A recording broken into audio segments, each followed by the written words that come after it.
and I use this phrase, I move in j hat, how many times did I move in I hat, right? That was the logic behind the east and west. I move in east, how many times did I move in north, or I move in north, and how many times did I move in east, right? So, as a review, does anyone remember what's this equal to? If I move X east, and Y. no, if I move east, how many times did I move north? 0. Right, 0. So I moved 0. Here I moved north, right? I moved north, I moved east, right? 0. So that's how you interpret that. The I hat always tells you a direction. It never tells you a number. It tells you a direction, right?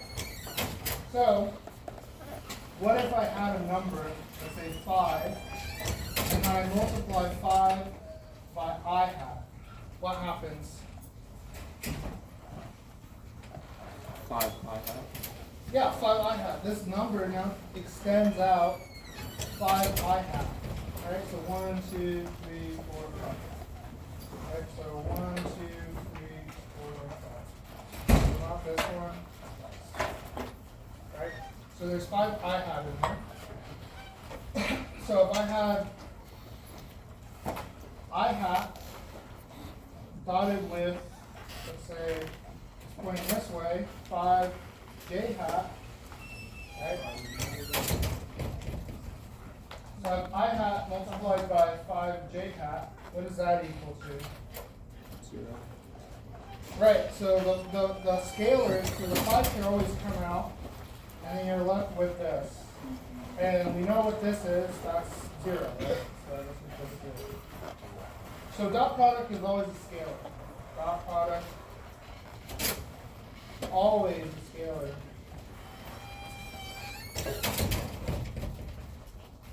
So what about the other one? The thing that you're used to, which is the scalar, or the little cross here, right? This is called a cross product. It will be exclusively reserved for cross product. It will never mean multiplication, ever. And the only other thing that it could possibly represent is a variable. But by context, you should know if it's a variable. Yep. Could you define scalar, please? It's just a number. Pi is a scalar. N is a number. Integers are a number. Anything that is just a number is a scalar. Technically, I is also a scalar. Not this I, the imaginary number is a scalar, but it's called a complex number. But it behaves just like a scalar, and what it does is it just rotates your frame. Okay, so cross product, what is that? Well, actually, let's go through another example real quick. I have another example here. Let's say my 5 was not like that. Let's say I was like this instead. I have 5j, and now I have an I hat here, and this is vector A, and I'm multiplying this by I hat, right? So we have to ask the same question again, right? How many i's are in A, right? So how many i's are in this A vector that I've drawn?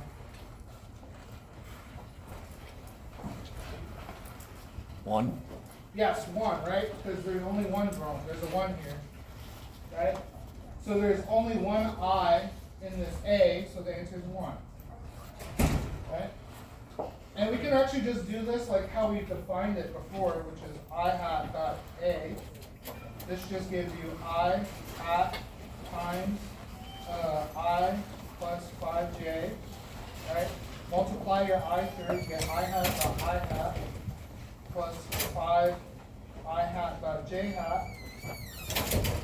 I move in I. How many did I move in I? 1. Right, 1. I move in j. How many I move in I? Or yeah, I move in j. How many i's are in my j? Yeah. So now this just gives me 1. So it checks out. So our interpretation, the physical interpretation of what we have here holds, right? You can come up with your own interpretations. This is my own personal interpretation of this. It's inspired by general relativity.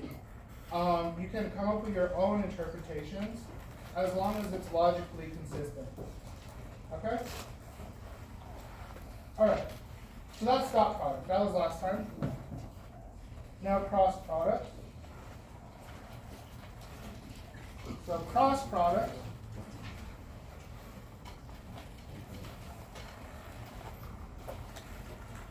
is always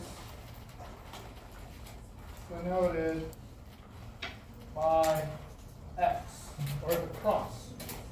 And a cross product always gives you another vector. It is never going to give you a number. Never, ever, ever. If you have a cross product and you write down a number, it's absolutely wrong. 0. Cross products are always vectors. So if I had some vector A, and I cross it with B, it should give me another vector C. Always. Never is the case where it gives me a number. And so cross product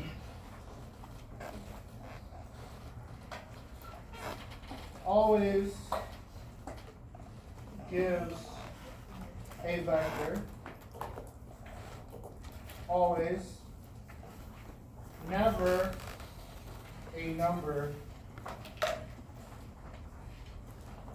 or scalar. Never. Never ever. If you have a cross product and you wrote down a number, just ask yourself, why is this wrong? Right? Okay. So how do we draw this? Let's say we had a vector A, and then we had a vector B. The cross product is associated. So there's two ways to look at a cross product. A cross product can be viewed as an area with the vector, the resulting vector, or C vector, pointing normal to the plane of the C vector.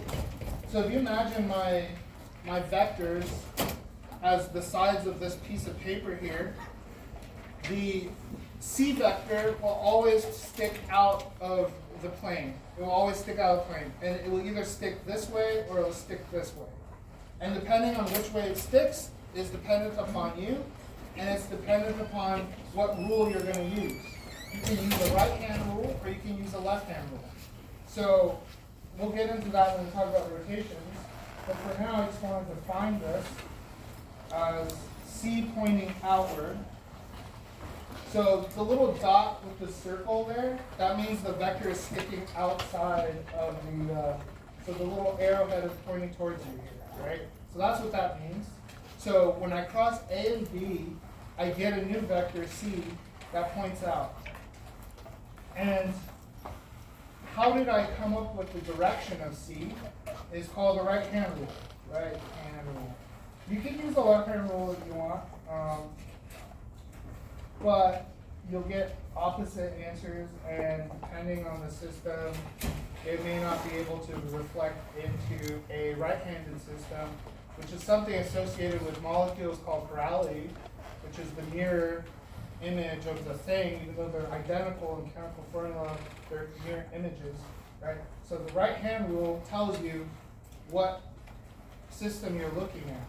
If you do the right-hand rule and you define all the variables and vectors in your system in such a way that you're able to take the curl, you will know whether or not you're dealing with a molecule that is the right-hand molecule or the left-hand molecule, right? And there's other tests for this. I'm not a chemist, but you know,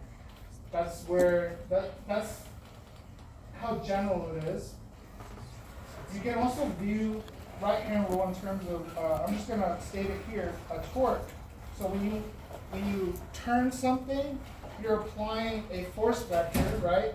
So let's say let's say A was my lever, right? I have a lever here, and I'm applying a force, right?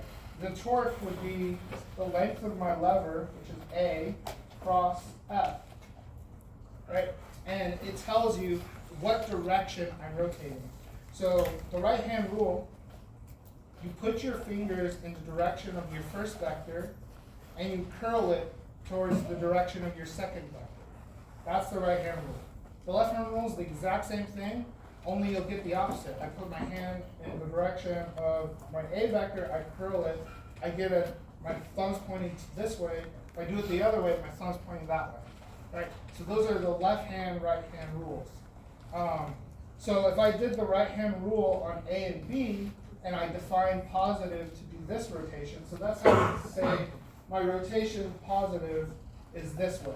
That's how you say that, right? So then the magnitude, or the direction of C, would be the magnitude of C in some new direction, and this new direction I'll just call K hat, right? So if we were to draw the directions out here, we have I hat, and we have J hat. Notice K hat satisfies my right hand rule. I put my fingers in the direction of I hat, I curl in the direction of J hat, and my C vector points in the exact direction out of the paper, just as exactly as it should. Now, what if I did the opposite? So I did B cross A. What do I get? They're the same numbers, right? But now I'm putting my fingers in the direction of B, and I'm putting directions of B, and I'm curling this way, and I'm going backwards, right? So this should be negative. Right? Does that make sense? Or did I get them flipped? I think I got them flipped. Point is, I'm trying to think of it from your perspective, because I'm a nerd as well. But yeah, this should be flipped. So this is this. Based off this rule, right? Because B is this way, we rotate this way, so our thumb should stick out like that, right? And then this should be negative. But this is just the directions. We don't really know what it's equal to. So let me just write out a general vector. So these are just the rules. These are just the rules. And another way to interpret it is the area of this parallelogram. I don't know if you can see this. We draw this outline. There's a parallelogram. And if we look at this angle theta, right, and we drop down this here, this side is equal to, does anyone know? Well, it starts with the magnitude of A times what? Yeah, sine. Yeah. What's the, what's the length of this base here? So this whole base. No. The length of the base. This whole thing. So B, what is the length of B? Is I? No. It has little bars on the sides. Yeah, well, not absolute, magnitude. Absolute's different. Oh, by the way, do any of you know why it's written as an absolute? Okay, so let's just look at a number. Let's say I had a number 5. X is equal to 5. What is the length of X? Well, no, let's go through the definition. It's square root 5 squared, right? So that gives us 5. Now, what's the length of minus 5? Now, it's the definition. It's square root minus 5 squared equals 5. Now, what is that? What is that naturally? This is basically the absolute value of x, right? So if you were to continue this, it would be the same thing, because let's say you had, let's just call the vector x as x1 I hat plus x2 j hat. We do the definition. What's the magnitude, right? Not absolute value. Well, it's everything squared underneath, right? So x1 squared plus x2 squared, and so on. And if you were to do it for 3 dimensions, You have x1 I hat plus x2 y hat, or sorry, j hat plus x3 k hat. You're going to do the magnitude of this. I'll put a little, how should I write this? I'll put d equals 2 here, d equals 3. The d means dimension. We have x1 squared plus x2 squared plus x3 squared. All right? Okay, so aside from that, so what is the length of the b vector? Assuming it's, let's just put it on here, just I hat. I hat's the one with. The magnitude of B. Yeah, it's the magnitude of b. Right, so what is the area? Magnitude of B times magnitude of A. Magnitude of B cross product magnitude of A. No, I'm asking for the area. So what's the area now of this thing? 1/2 magnitude of B. So how many of you know the area of a parallelogram? What's the area of a square? Length times width. Or what's the area of a rectangle? Left. Length times height, right? So what's my height? A. No. Length of A. What's my height? A sine theta. What's my base? Magnitude of B. Right. So now what's the area? Okay, there we go. Finally. Right? So that's the area of the parallelogram. The magnitude of C is equal to the area. Alright? So that's the rule.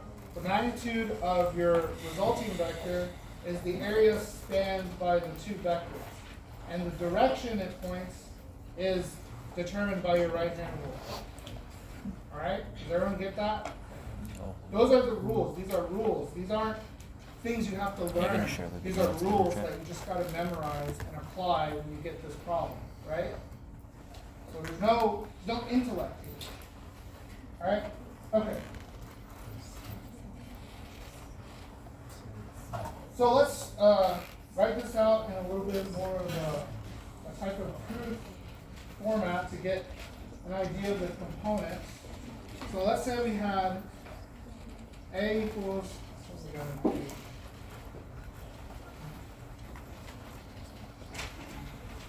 A? A equals AX I hat plus BY or AY J hat. B equals BX I hat plus BY J hat. Let's calculate A cross B. This is just AX I hat AY J hat cross BX I hat plus BY J hat. Again, the same rule. You just apply across, right? And you get AX BX I hat dot I hat plus AX BY I hat dot J hat, or not dot, sorry, cross. Sorry. Cross. This is a cross, right? It's cross. Where was I? Oh, AY BX J hat cross I hat, and then plus dot plus AY BY J hat cross J hat. Okay. I have our I cross J's, what are they equal to? 0. No. Is I cross J the area equal to 0? So remember that the magnitude is always what is it equal to, and I said this was area, right? So if we draw this, I hat cross I hat gives me this drawing, two vectors on top of each other. What's the area of this?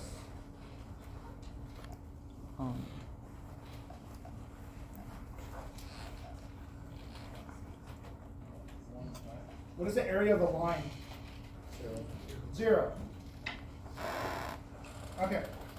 I hat cross J hat gives me I in this direction, J in this direction. you draw out the rest, right? This is length 1, right? It's a unit vector. So what is my area? 1. Right. What is the direction? Well, it should be positive, yeah, because we're defining it like this. I will always define like this. Or I'll always try to.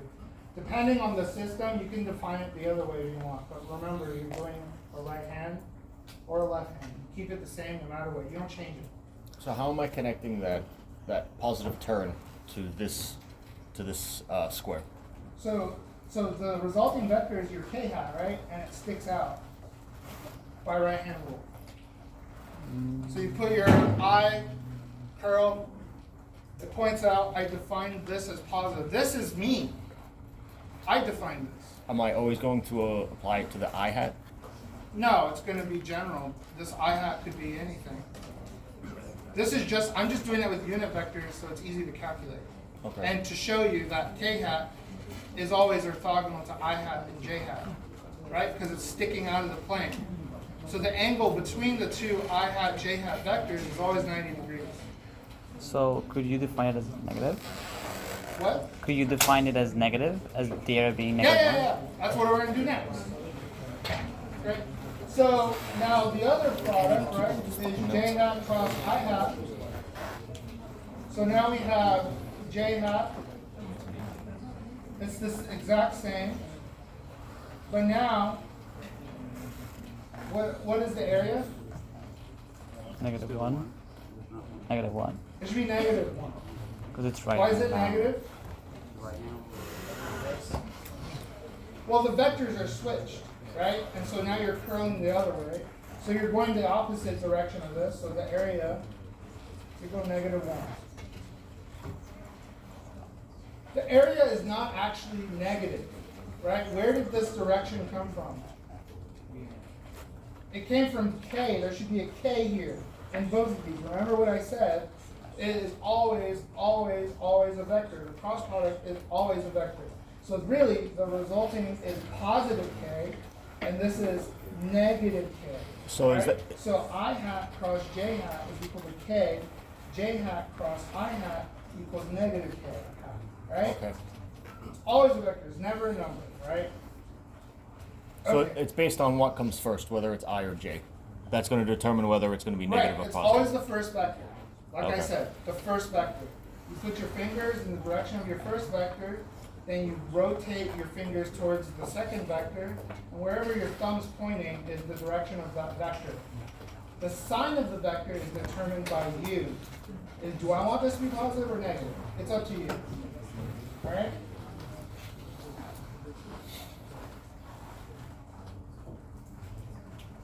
Alright, so let's just do a quick calculation. Let's finish this now. So we know that this is 0, and this is 0, right? And we're left with dx, ax dy I hat cross j hat plus ay dx, ay, yeah, ay dx j cross I hat. If I were to flip I hat and j hat, right, what would I get? It would be the negative, right? So you could think of I hat cross j hat equal to negative j hat cross I hat, right? So if I plug this in, I can factor this out and have a negative here.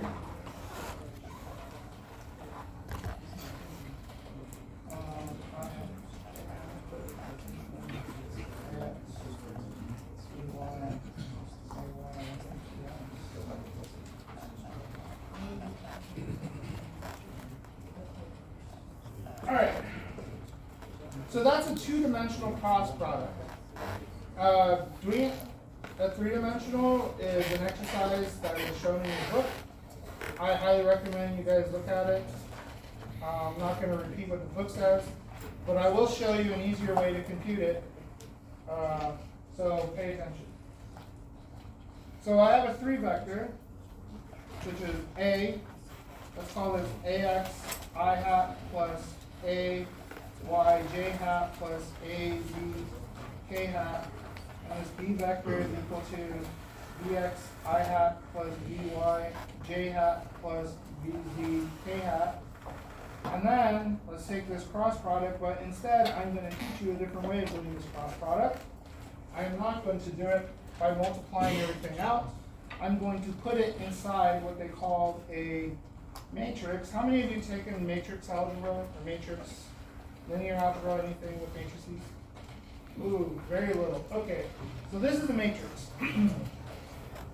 Your unit vectors go on top. Unit vectors on top.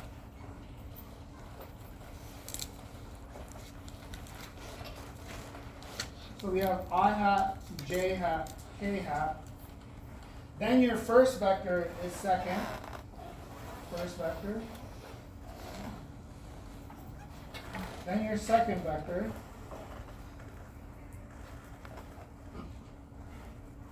Right, and you just enter the components through these. So this would be AX, BX,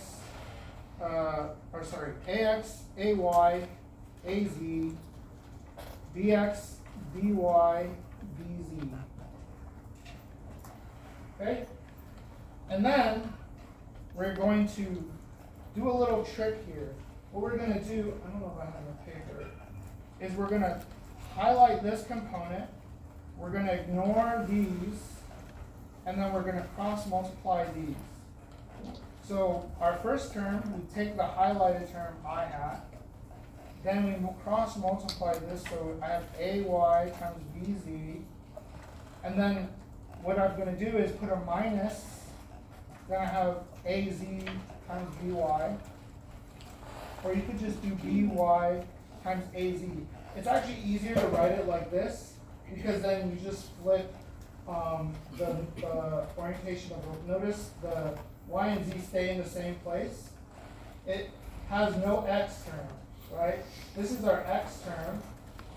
The X term is outside in the form of a vector. But the value, the strength of this X term depends on the cross multiplication of A and B with the subscript split, right? So if you ever look at weird physics equations in general relativity, or they always have these little subscripts with mu and sigma and all these like Greek letters. Those Greek letters are basically these. They represent some coordinate in your system. So the reason why they use Greek is because there's 4 coordinates for that. There's time, x, y, and z. For us, we don't have time as a coordinate. It's not a spatial coordinate. We're not doing general relativity. It's implicit, which means things are a function of t, but they don't express themselves as like a geometrical variable, like we would put sine and tan. We wouldn't put tan of time, right? So anyway, we would put sine of frequency, but the frequency pertains to something completely different. Okay, second term, J. J is always negative. Always, always negative. J is negative. Why is it always negative? That's the form. That's the algorithm. So if you were to extend this out, if I were to go further, if you were to do this in 4 dimensions, this is plus, minus, and it just keeps going. Plus, minus, plus, minus, plus, minus. So whenever you put the unit vector out front, if you, depending on where you are in your column arrangement, you're either going to put a plus in front of it or a negative. Here we have a plus, right? We have a negative. And then we do the same thing. We cross out everything affiliated with the J column. And then, let's see if I have another color here. And then we cross multiply these 2 terms. Right? So we cross multiply AX with BZ, and then AZ with BX. And you just write that out here. You have AX, BZ, minus BX, AZ. All right, notice here, the Y only represents itself in the vector form as a unit vector, and the other two variables are in xz, and we just flip a, b, right? The second term, I'm just going to write it out. It's ay bz, or sorry, ax bz, right? Because we crossed out this here. So now we're multiplying. Do you have another color? Wouldn't it be ax by? Yeah, sorry. Ax by. So this would be by, or sorry, ax by minus ay bx. And that's your formula. So that's the rule, okay? If you were to go out and multiply everything and use the identities we just showed here and follow through from the book, you should get the same expression.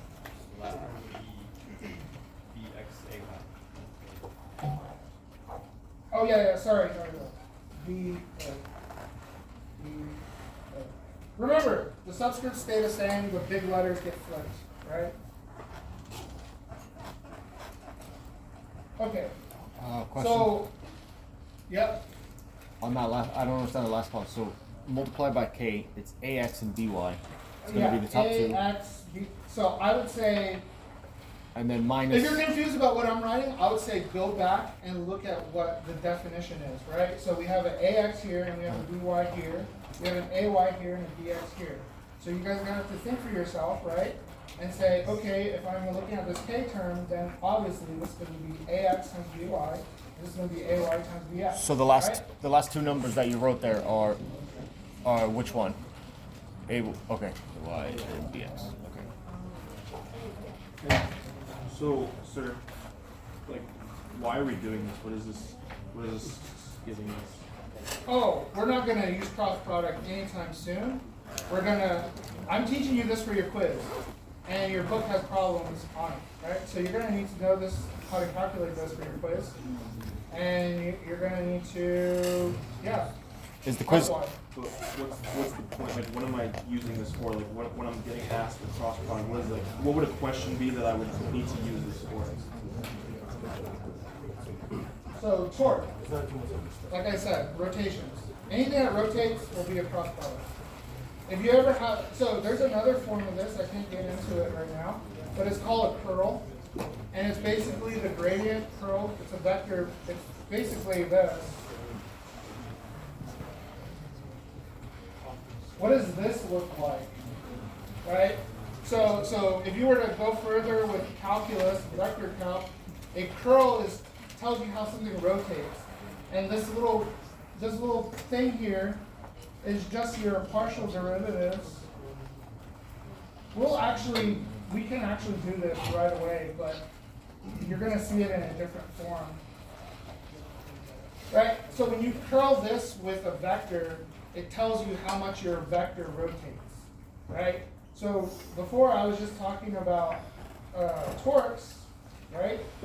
I was saying a torque tells you how much a force is applied on a lever. So A is our lever arm, F is our force. When you cross them, it tells you how much the force is going to make your arm rotate. Right? So that's why you're learning cross product. Also, it's fundamentally, it's a fundamental operation, because linear. So what we're going to go to just now, linear motion, what we're talking about, is separate from rotations. And if you don't account for a rotating system that's moving translationally as well, you will get inaccuracies. Yeah. Friday. Or not Friday, Monday. Chapters 1 through 3. Sir? Yep. Aren't partial derivatives like out 3? Yeah. But this is not a math class. Let me be clear.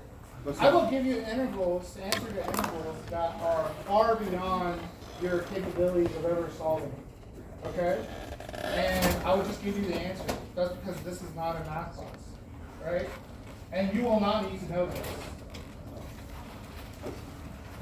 The point is, you want to know what a curl is, right? yeah. Why do you want to know it? It might have nothing to do with whatever it is you're studying, but a curl is a fundamental thing to every object.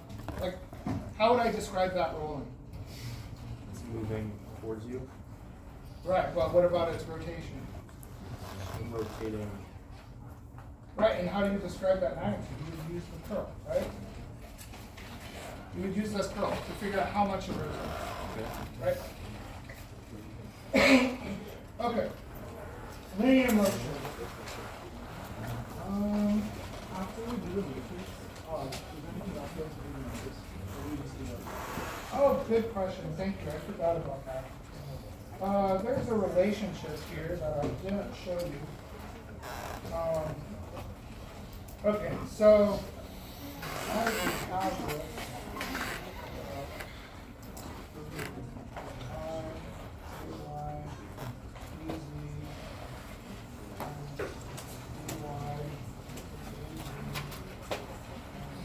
Can you pull the paper down?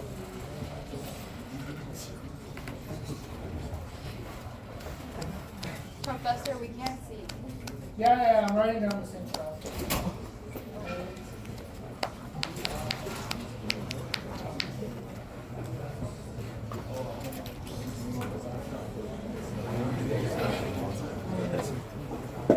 Right, so this is the full expression. I can fit it all in there. This is also equal to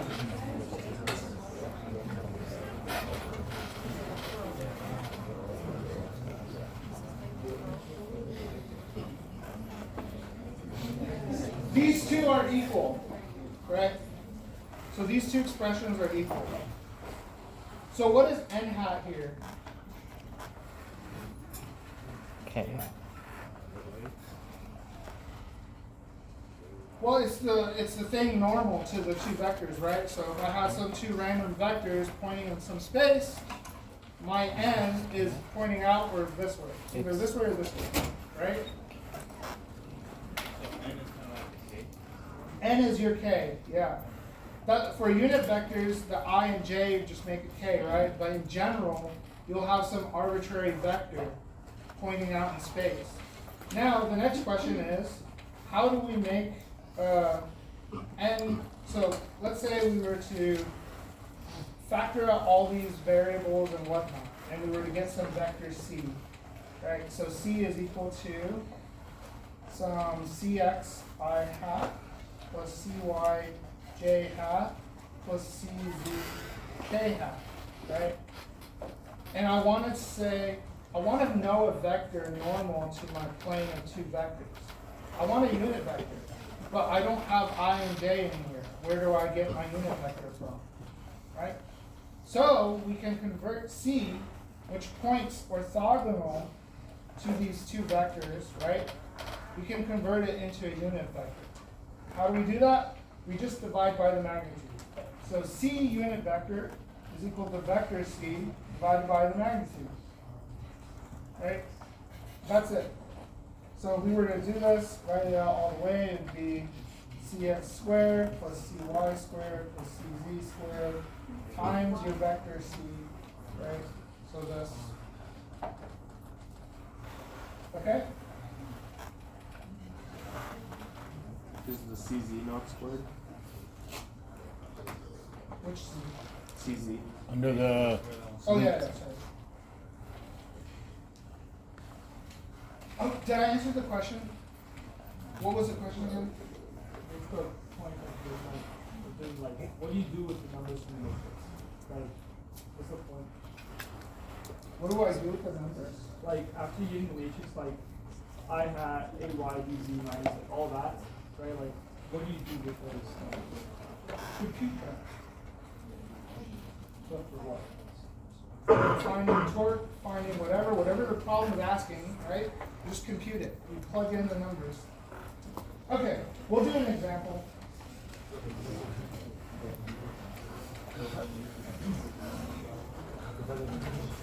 Yep. So that equation where a cross product is that magnitude A, magnitude B, or what is that? Yeah. Why? What'd you think it was? I don't know, it looks like an I. So it's, Okay, yeah, no, those are magnitudes. Or could you write it as like line A, line, then line B, line? What are you asking? It says you have it written as like, I don't know if it's, Okay, I'm gonna do an example.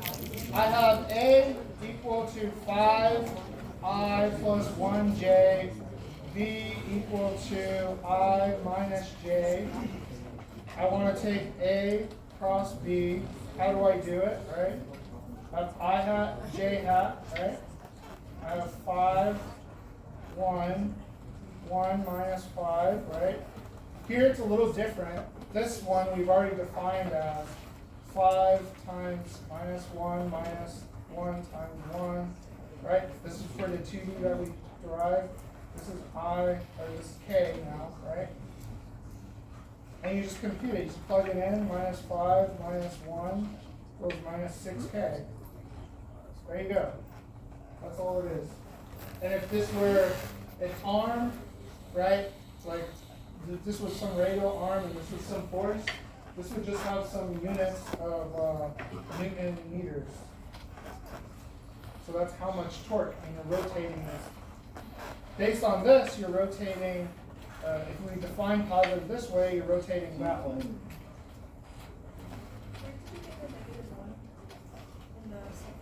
It's just how it's defined. How we get here. Right?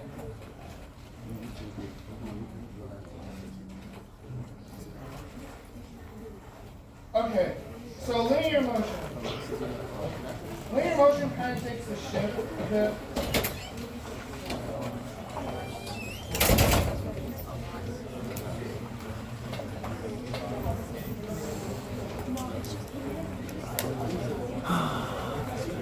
You getting this? No. Okay. Makes me feel better.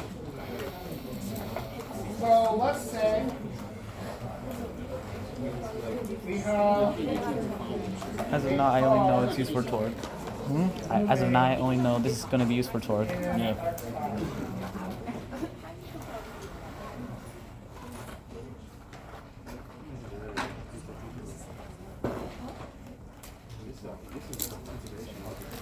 Alright, car moving in X hat has mass m. What is the velocity? What is the average velocity?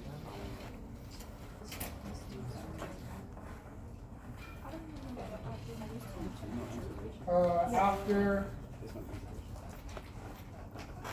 going 10 meters in 5 seconds. Right? So how would you calculate this? Well, we have displacement, right? Let's say we were, actually let's just do linear for now. So we have our position 1, right? We can call x1 I hat, right? So we're this distance, x1 from 0. And then we move some distance over here. We're now x2 I hat, right? And then the time passed is 5 seconds, delta t. Right. So if I wanted to calculate displacement of this, remember it's a vector, right? Even though we're dealing with one quantity, it's still a vector. For final position, right, minus our initial position. And your book completely just removes the I hat from the problem. That is a big mistake. You don't want to do this because your eyes incorporate the knowledge of directions, right? So when your book drops the eyes, it assumes that you know a convention. It assumes that you're assuming the same conventions it's assuming. So if you're not reading the book and you follow the book conventions of the book, you will get your answer wrong depending if you do not understand the conventions the book is teaching. Yep. Is that subtext on the right side of the minus sign? Is that on x sub 1? Yeah, this is the one. And then this is x2 minus x1 I hat, right? The time passed is 5 seconds, right? So what's the velocity?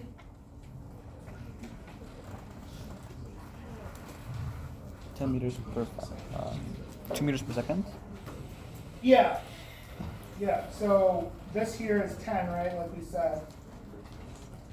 So the average, now this is average, but it's the same for constant accelerating objects, which is just delta x over delta t, which gives us 2 meters per second. Now what if we took the limit? So we get really, really close to when it started moving or when it's moving, right? So if we take the limit,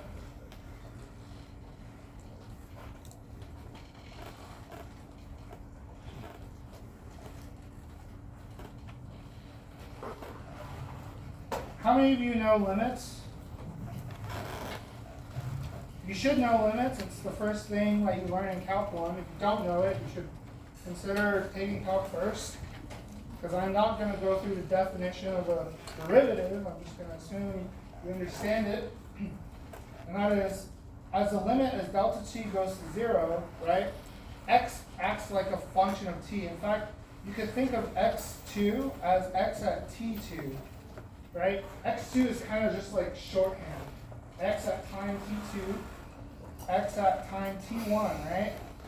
So you can kind of think of this shorthand as just a shorthand of this, right? We're evaluating at 2 different times, right? This is t2 minus t1, right? So if we take a limit of this function, if we write this out, limit as delta t goes to 0, it should be the derivative of x, right?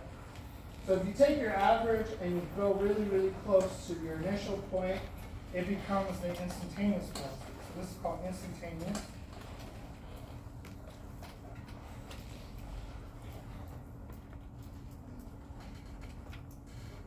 And velocity, right, it's a derivative of position. So what does that mean about velocity if you were to plot? So let's say I have x of t, right, and I have t, and let's say my x varies all over the place, right. If I were to draw my v, because it's the derivative, right, this here you can think of delta x, or delta t, right, this here is your delta x. As I get really, really, really close, this just becomes a slope. And because it's a vector, well, we're going to get into it being a vector, right? This points in I hat, right? For our example here, it points in I hat, right? Actually, yeah, that's a good point.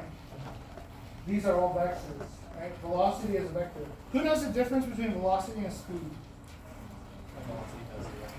Yeah, velocity has direction, speed is the magnitude. So if you had a velocity vector, this is velocity. Right? So the vector velocity, this is speed. Okay? And when you take this derivative, it's just your slope.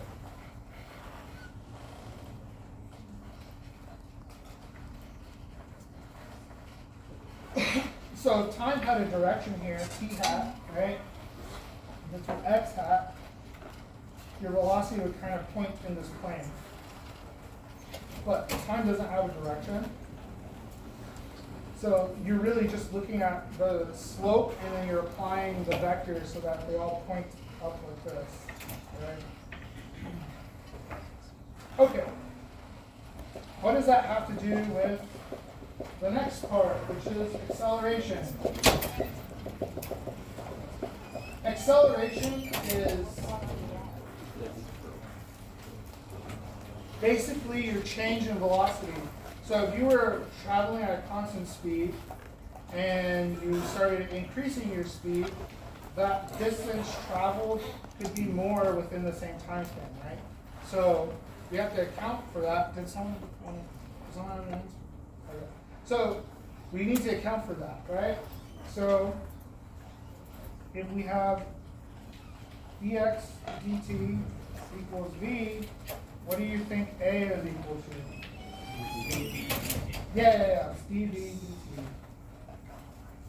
And if you just think about it again, like let's say you had a ball moving along here, right? It's at some v1 here, it's at some v2 here, right? You can kind of think of these v's as functions of time.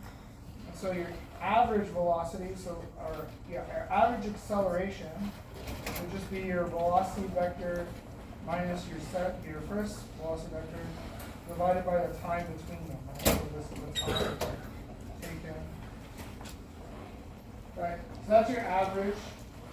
If you were to do the same thing and take the limit, right, you would get this. So the limit as delta t goes to 0, you get a equal to v dt. Right? What does it look like now if we have constant velocity or acceleration? Professor? So you put your pedal, your gas, and you just keep it held. That's essentially constant acceleration, right, in some sense. So A is constant. Let's just draw A, function of time. As time goes along, A doesn't change because it's constant. So constant. If you were to then take a derivative of this, so A is a constant, and I'm going to write it as AX just to signify that we're moving in X direction, is equal to dv dt. I'll put a little x here, right, to indicate that it's in the X direction. And I'm going to do what your book does, which is it takes this I hat, right? So this is basically I hat. It pulls the I hat out. How do I get rid of this I hat? Divided by the Can you divide a direction?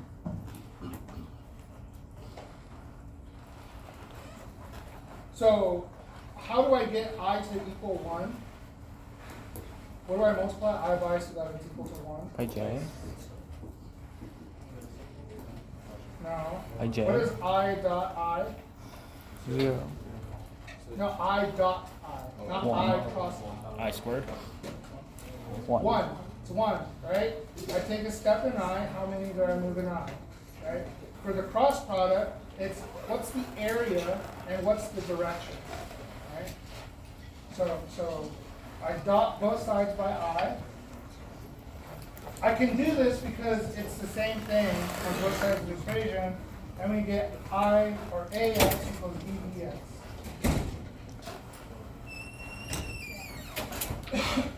For this constant acceleration, I'm going to do calculus. Your book does an algebraic derivation. I highly recommend you look at it. It's pretty nice. I'm just going to do a calc derivation. So this is, again, now I want to take derivative or integral now.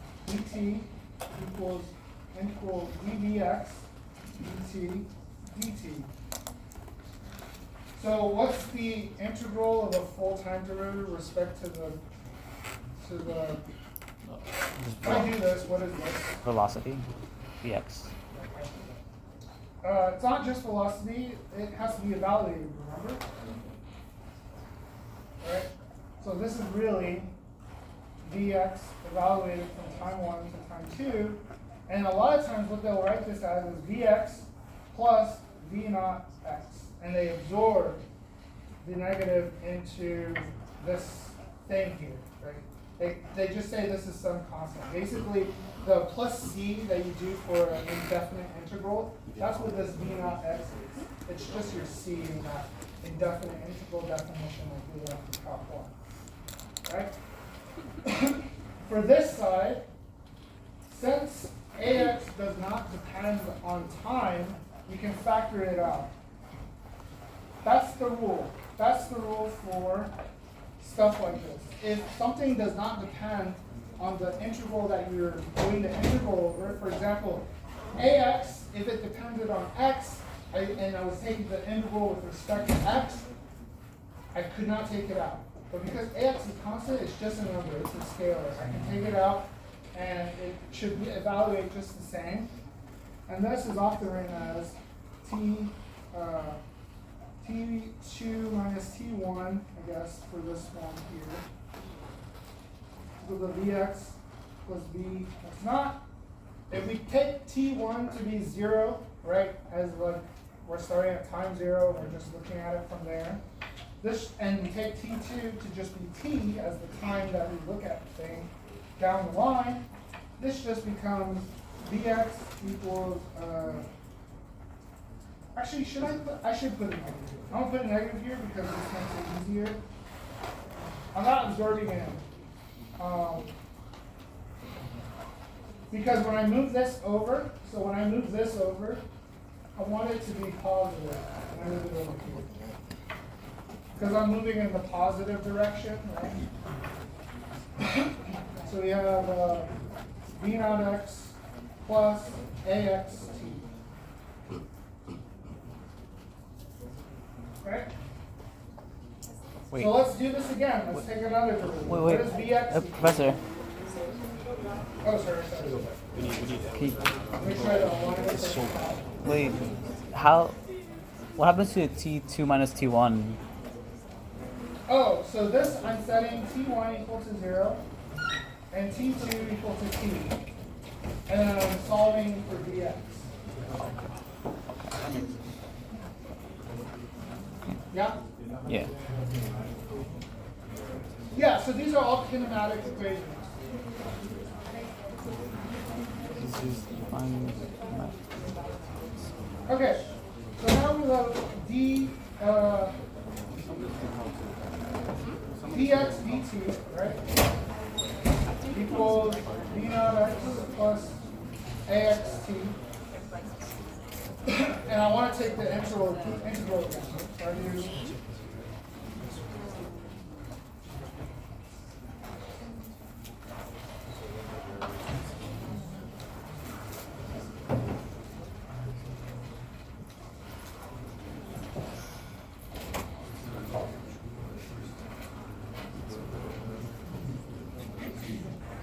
okay.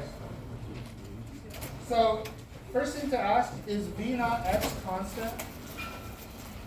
A lot of waffles. It should be, Yeah. right? Because we said it was, so this is constant. Ax, is that constant? Yep. Right? Is t constant? No. Yeah, no, not constant. What is this? That. Are you done with this? That's displacement. Yeah, so this is just your delta x, right? So we have delta x equal to v naught x integral dt plus ax integral t dt. And then this is just the standard integral.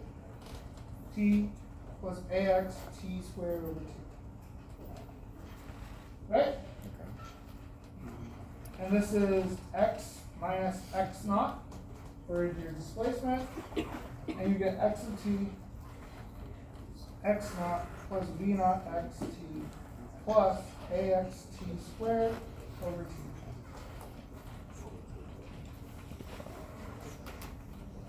And that's for constant acceleration in your x direction. What if I did the same thing and I changed my x to y, and then I changed my a to g? Does it change anything? No. But what would change once I start writing the vector? It's vertical, right? And then what else about the vertical? What do I decide, positive or negative? Right, I have to specify the direction, right? So that's why I say your book, when it drops those i's and j's from the equations, it leaves it open for you to make that mistake of using a positive when you should be using a negative depending on the situation of the problem, right? So let's just start with free-falling objects. Let's talk about the physics of free-falling objects first. So this is for x. This is for x. There is another expression I absolutely love that you guys should look at the derivation for, and that is bx squared equals b naught squared. I believe it's either plus or minus, you have to look that up, 2 delta x times a x. This is expression in your book. Look it up. I don't remember if that's a plus or a minus. What's So I just put it there. what's Okay? the name of it? So this book basically, so this tells you how far something could travel given an initial and final velocity, assuming constant acceleration.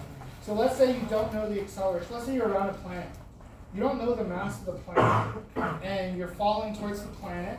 If you were to measure your initial velocity at some point, and the final velocity at some next later point, and then the distance, you can get a measure of the acceleration induced by the planet. And once you know the acceleration, you know the curvature, and once you know the curvature, you know the structure and everything determined about that planet. In terms of general relativity. Okay. Okay, so that was linear motion of x.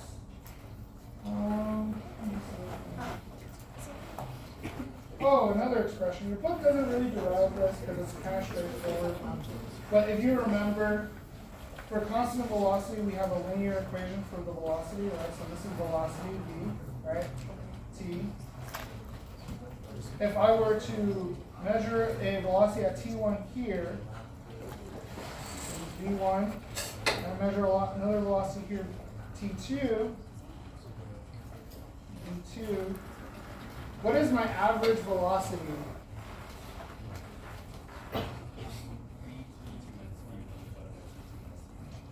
No. Average is the middle, right? So this would be my average.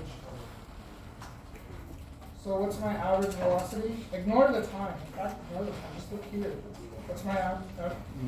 Yeah. It's V app is equal to V2 plus V1 divided by 2. Alright? Because it's linear, we can factor out the i's like we did before, and these are no longer vectors, it's just components. I thought it was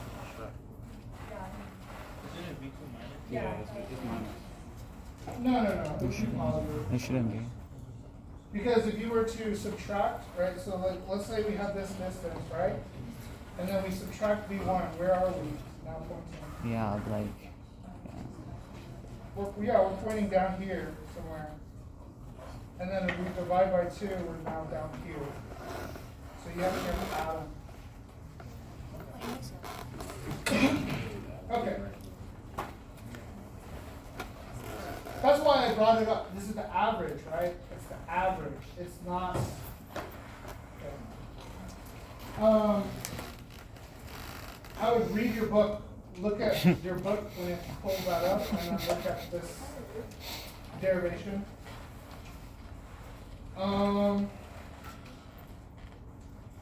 Actually, you know what? I'll just do it right here real quick. To get from here to here, we let t equal bx minus b naught x over ax. So b naught t equals bx. If you were to plug that in, into there and solve, you should get like this. each equation for he's just showing the process of like the discovery of the equation. So it's just chicken scratch. There's no explanation. There's no reference. Okay. Yeah. So let's do this in y. I'm sure And it's y useful is just some, the same somehow. thing. It's gonna be. It will have a use. Actually, let me ask this question. I have a ball here, so let's say it's 1 kilogram. I'm gonna move this one. And I have a bowling ball that's like, I don't know, 3 kilograms. You're too high up. I launched the bowling ball this direction, and I just dropped the bowling ball. So I dropped the ball, and then I launched the bowling ball in the other direction. Which one hits the ground first? The one I color. drop a ball and I launch a bowling ball color in one. the horizontal. When do they hit the ground? Okay, Shouldn't be this is same a time. extremely fundamental concept. If I threw a bowling ball at a wall, coin. it hits the wall at some height, it falls and hits the ground. Yeah, because it I has to throw a travel ball, horizontally the and ball vertically. hits the wall at the And the same one just height. has to travel vertically. Does it hit the ground at the same rate the ball does? Do they hit the ball in the same amount of time? No. Or hit the ground at the same amount of time? No. No. No, they should. They should If you should drop both hit at the at same time, they time. would. So I launch some object. But because the 300 ball has to travel, has It to hits, travel right? horizontally, cannot. It bounces back, Yeah. right? And then it falls and it hits at some time t1, right? Because it has to travel Now I launch horizontally. again a different ball, That one maybe just smaller. travels It vertically. hits the exact same spot. It goes a little bit further. Does it hit the ground at the same amount of time? Yeah. Yes, it should. Yeah. It should. Because This is the an ball travels experiment that horizontal. I think most of you probably seen, but everyone forgets the moment they get a problem. And that is everything falls at the same rate. Everything falls at the same rate under gravity. The reason for this is because everything is experiencing the same curvature. If it were due to the mass, different masses would fall differently. But the mass doesn't matter. What matters is the curvature around the planet. That determines how fast things fall. Okay? So,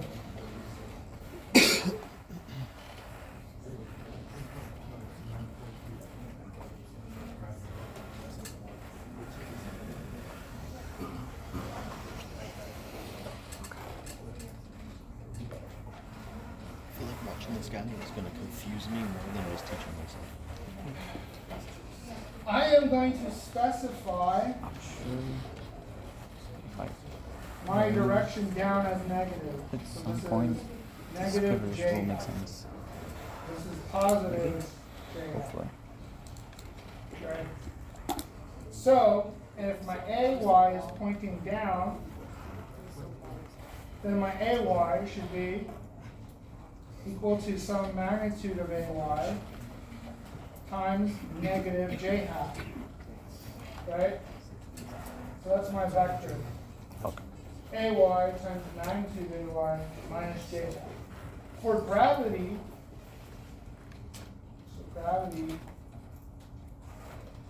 AY is approximately G, right? And G is approximately 9.8 meters per second squared. I'm just going to leave it as AY for now. So we have AY equal to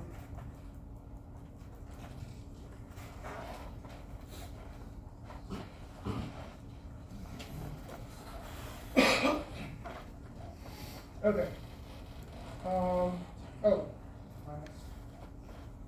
Okay. And I just do the same trick that your book does. I just dot it, right?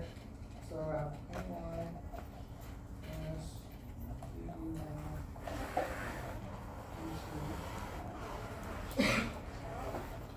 Alright, and then we get AY, EZY. What happened to my negative? That's a lot. Right. So my direction's positive, so they're both going in the same direction, right? So I don't have a negative here, but your book has a negative. Your book's equation gives you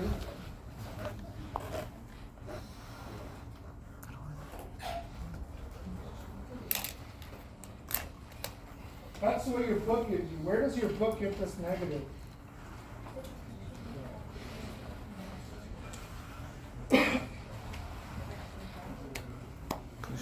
Because it's being pushed against gravity, it's pulling down, so it's negative, defined by the book. So again, this goes back to the direction. It depends on your V naught, It's just right? Your defined. V naught here says positive. So that means your V naught is defined as positive direction is up, right? So you're moving up. Your initial condition is you're moving upward, right? So if your initial condition is moving upward and V naught is positive, then and you're experiencing a negative acceleration from gravity, right? Your acceleration should be negative, right? But because I defined my system such that this goes in this way, V naught is I get negative. the exact same thing that I would have gotten if I was just assuming linear acceleration, right? So, okay. I just wanted to point that out to make it very clear your book makes assumptions about the direction of things. So if you're going to use the book's equations, you got to know how they came about that equation, right? Okay. So let's just start with minus g equals dvy dt. And let's go through. So we have integral with respect to time. It's the same exercise, right? G is just a number. This is gt equals the change in vy, which is just vy minus v naught y. Now, solve for vy. Vy equals v naught y plus negative gt, right? So I added this over here, right? And then now let's just set this equal to dx dt and do the same thing, or no, sorry, dy dt, and do the same thing, and what we get is integral dy dt equals the change in y, v naught yt minus 1/2 g. And if we were to solve for y, you get this.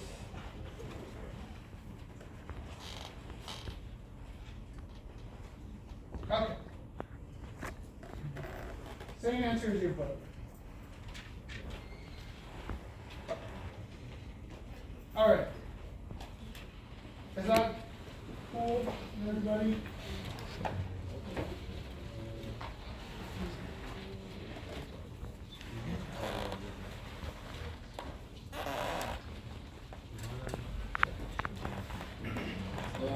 How much did we pay for this?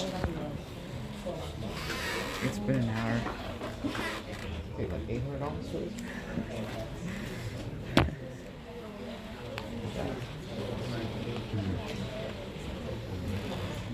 I'm so hungry.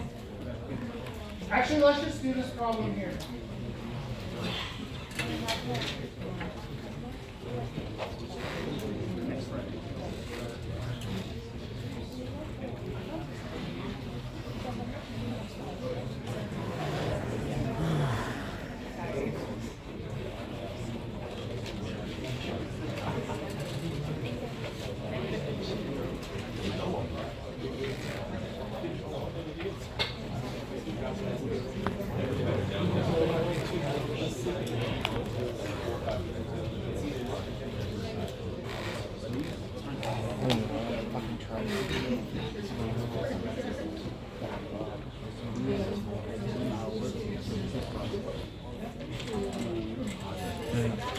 I understand what he's trying to do, but it's just all over the place. It's hard to keep up.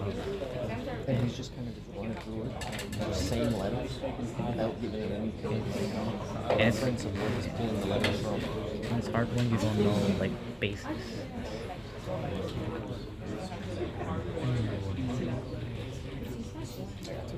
Back in high school, that was like 10 years ago. I took physics like 2 years ago, and I'm so confused. Like,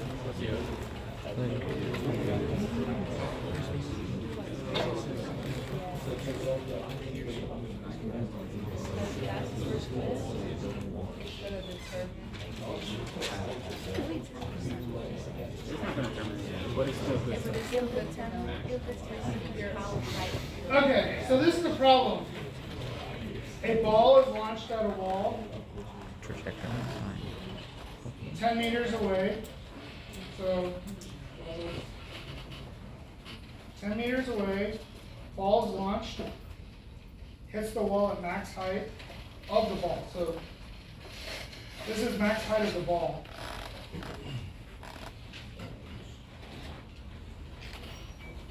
And it's launched at a 45-degree angle. I put V naught X to mean the initial X. Right? Professor, do we assume that the ball is like perfectly inelastic, so that it doesn't bounce off the ball? Yeah, everything is an ideal point in this case. We won't even touch upon elasticity really all that much here. V naught x, you said was the initial value of x. Yeah, so this is the initial vector of X.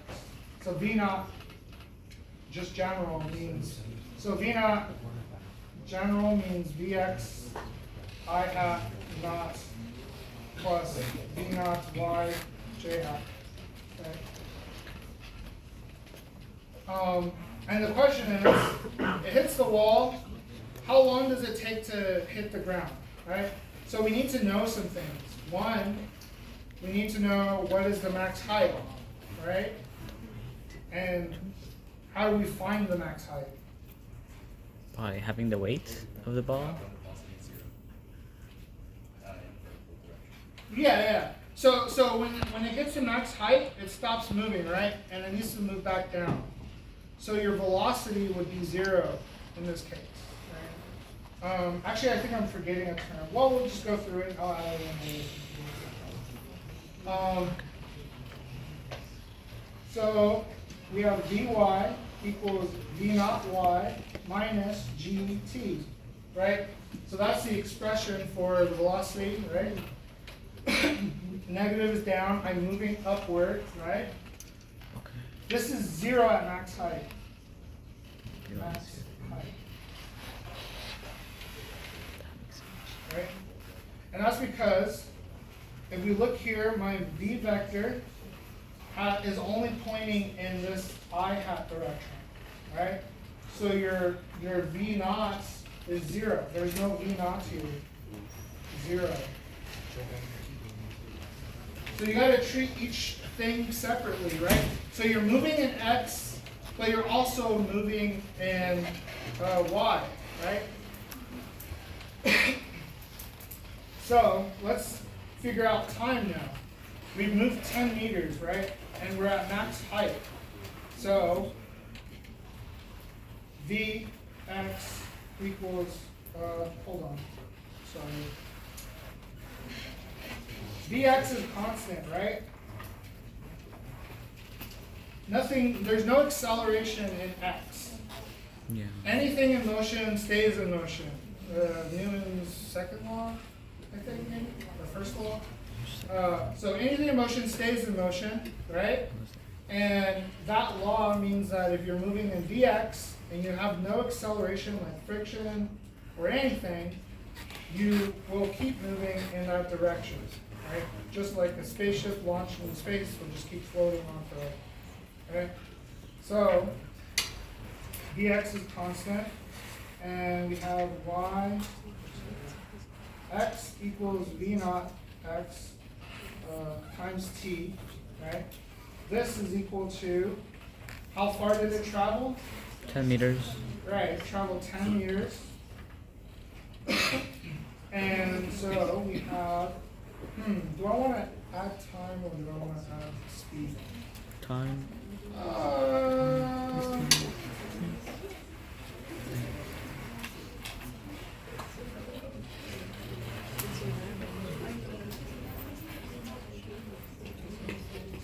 Yeah, I would say V naught x is equal to 10.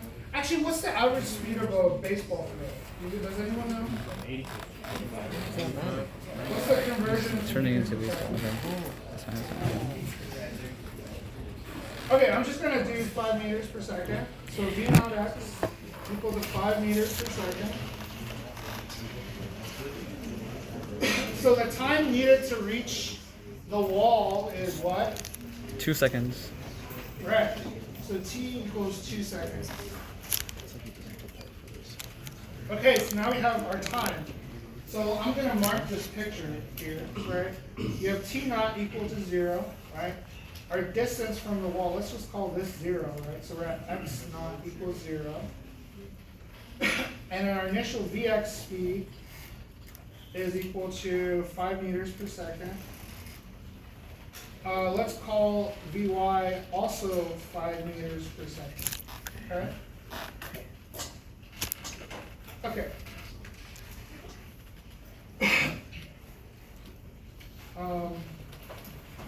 Where was I going with this now? Okay, now that we have time, this is the time that would go into your other equation, right?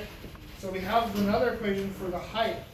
So we only talked about x, we need to talk about y, right? So we have y equals y naught plus v naught yt, yeah, minus 1/2 gt squared, right?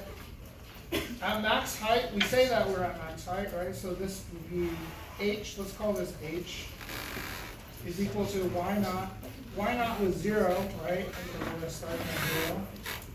V naught y, this is 5 meters per second.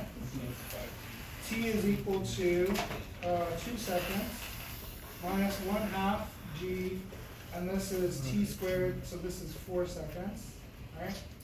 If you plug everything in, it comes about, what, 10 minus 4 times roughly 40, 20. So it becomes roughly 10 meters per second, or 10 meters, sorry. Why is it t squared? From previous.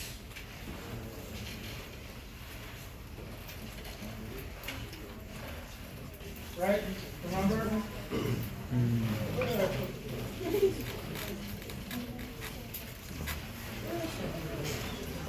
It's from before, right? Do you remember?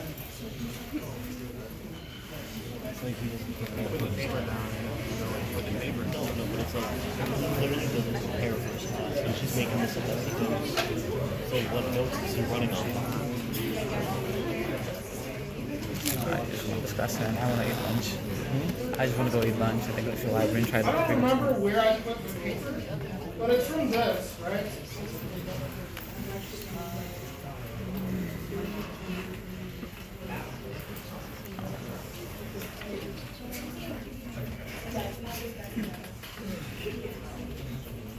Right? That's where we got it, remember? Oh, okay. Yep. Where's the square from? 2 squared. I think when it got when we're gonna get integrated, it becomes 1/2 gt squared. Okay. It gets so integrated for let's some plug reason. this in, right? So now that we have Yeah. 1/2 is the. the question was, Yeah, how long yeah, does yeah. it take They just to get to separated- the just ground, separated, yeah. right? So, So he's been explaining the equations the whole time. Just didn't know it was the equations. right? So now we just All gotta the solve what for it calls time. is the derivation, integration is all. Notice all the equations, equation just the change, equations, the basic right? equations. I don't So we have could a V understand naught them, here, but we didn't know y. was the equations you were deriving. I don't have a V naught y here in the equation, right? This is the equation.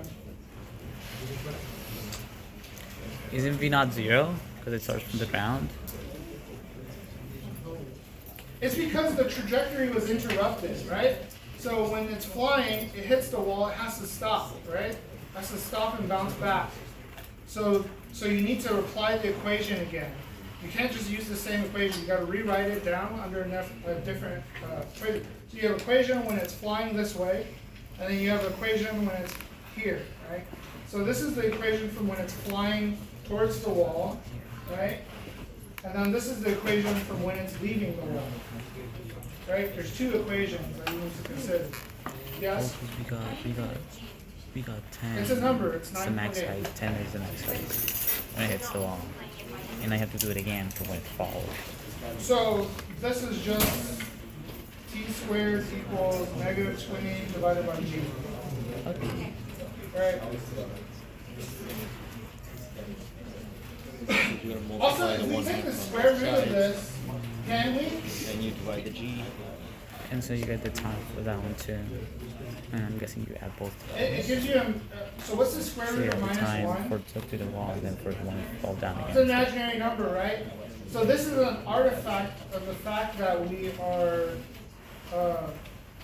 bouncing off. We're applying the same equation without a context, right? Remember when I did the context of it falling, it was positive. Now I'm doing a context and I'm just using the equation blindly, right? And I get a negative. And it's because I'm just applying the equations blindly, right? So if you apply the equations blindly and you get something like this, you just make it positive because it's a directional issue, right? I hope everyone got that because people fail this course just based off that. Just based off that, that's cool. So, if you get an equation and it's squared with a negative number, just switch the values. Yeah. By the way, that ball question, I pulled it out of my head. The numbers are not the same, but that will be on the Take it quiz. away. For time, I don't think so, because it's like, it's the seconds that it took to hit the wall, and then whatever you get time absolute valued, you just add it again. So it's, let's say the time it took to fall is 4, so you gotta add 4 plus 4, which is the time it took to hit the wall, and then the time it took to fall. Let's do another example. What time